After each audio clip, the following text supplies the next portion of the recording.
Kenapa tidak seperti itu? Nah, kenapa mesti pakai sunnah? Kenapa biasa-biasa aja? Kenapa sih? Kan ada orang bertanya nanti kan?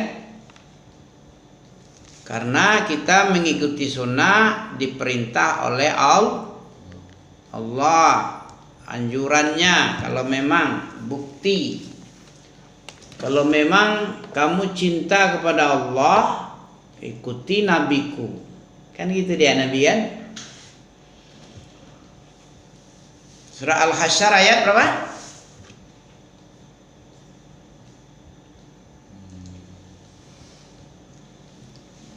Coba tuh tengok dulu lah. Surah Al-Hasyr ayat Al-Hasyr sudah sami Allah mah. Qad sami'allahu qawla allati tujadiluka fi zawjiha wa tashtaki ila Allah. Al-Hasyr juz 28, surat kedua dari juz 28. Kalau mulai dari awal ya. Juz 28 itu terakhirnya At-Tahrim. Awal juz 28 itu qad sami'a Allah. Qad sami'a Allahu qawla allati tujadiluka fi zawjiha wa tashtaki ila Allah. Wallahu yasma'u tahawurakuma. Mana yang bagus itu aja dulu. Mantap itu.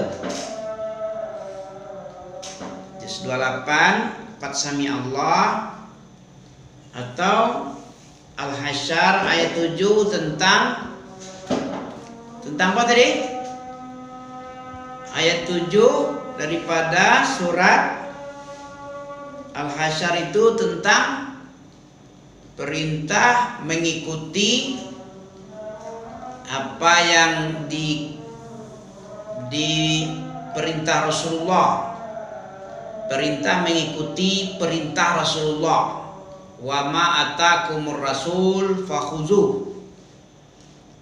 Ini adalah tuntutan daripada Muhammad Rasulullah.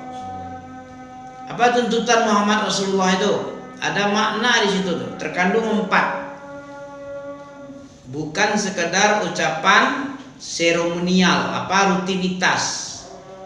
Bukan sekedar baca-baca gitu aja. Ya dah. Muhammad Rasulullah itu punya tuntutan, konsekuensi.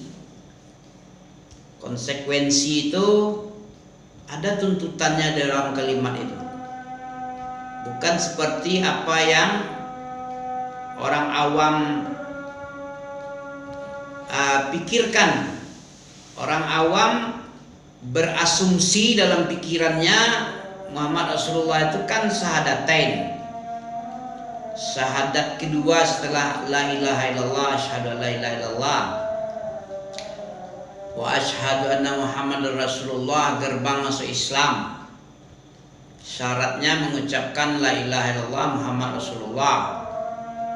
Tak tahu dia apa tuntutan la ilaha illallah, apa tuntutan Muhammad Rasulullah.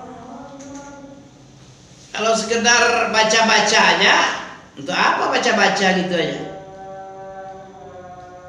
Kalau orang mengerti kayak Abu Jahal, Abu Lahab, mengerti dia apa tuntutan la ilaha illallah itu, dia tidak mau sedikit pun mengucapkannya. Kenapa tidak mau dia? Coba. Kenapa Abu Thalib Nabi suruh dia, ya ammi qul la ilaha illallah kalimatan uhajulaka indallah.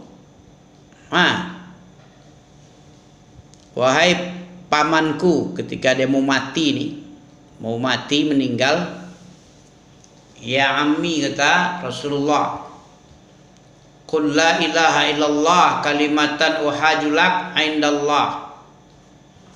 sebuah kalimat yang aku berhujjah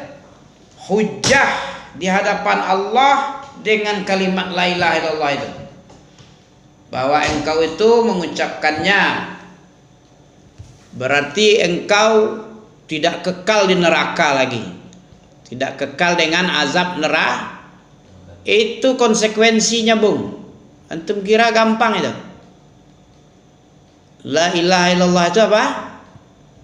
Menafikan semua Tuhan-Tuhan itu, apapun saja yang diibadahi selain Allah itu dihilangkan atau diakui Tuhan-Tuhan selain Allah, dihilangkan. Dianggap apa? Dianggap sampah selain Allah itu.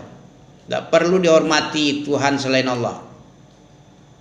Tapi kita tidak boleh juga mencaci maki Tuhan orang lain. Apa sebabnya? Ada larangan kan? Dilarang juga oleh Allah, jangan kamu mencaci maki sesembahan orang-orang musyrik. Nanti dia membalas caci makian untuk Allah bighairi ilmin, dengan mencaci maki Allah sebagai Tuhan yang direndahkannya tanpa ilmu, tanpa batas, bighairil haq. Nah, itu. Ini yang dikhawatirkan kalau kita mencaci maki Tuhan-Tuhan orang lain di depannya. Kalau sekarang tidak masalah ya. Ya, hantu aja dibilang sampah aja selain Allah itu kalau diibadahi. Batil semua. Mana dalilnya dibatil? Allah membatilkan selain Allah jadi Tuhan, mana? Surat apa? Itu mengikuti Rasulullah itu. Ini sebelumnya kan pernah dibilang sama antum, kenapa la ilaha illallah itu, kenapa selain Allah itu batil? Allah sendiri yang bilang, ya, dalam surah Al-Imran ada, dalam surat Al-Hajj 62 ada. Apa bunyinya la ilaha illallah itu? Ada didukung oleh surat Al-Hajj 62. Zalika, kenapa la ilaha illallah tidak ada ilah selain Allah itu? Karena zalika bi annallah huwal haqq, karena disebabkan Allah itu adalah sesembahan hak.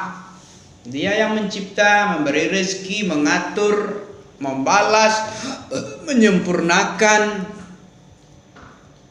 Makanya dia hak. Kalau selain Allah, mana dia bisa membikin?